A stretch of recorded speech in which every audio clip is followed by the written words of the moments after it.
তো দেখো বন্ধুরা, নতুন বছর আসার আগের দিন কি অবস্থা করে গেছে, পুরো ছাদ বাগানটা একদম চারিদিকে এলোমেলো করে দিয়ে গেছে।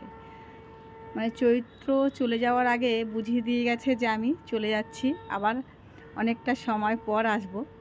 নতুন বছর আসছে, নতুনকে নিয়ে ভালো থেকো, সুস্থ থেকো। তার আগে চৈত্র যে ঝড় একেবারে সবার উপর দিয়ে বয়ে গেছে। দেখো চারিদিকটা পুরো ছাদের গাছপালার অবস্থা দেখো বন্ধুরা। তো আমি সকাল সকাল ঠাকুর টাকুর দিয়ে উপরে এসেছি।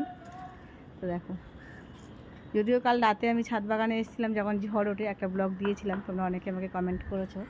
দেখো বন্ধুরা, অনেক জায়গায় ঝড়টা হয়েছে, কিন্তু প্রচুর ঝড় হয়েছিল কালকে, কি বলবো, মানে অনেকক্ষণ ধরে হয়েছিল ঝড়টা।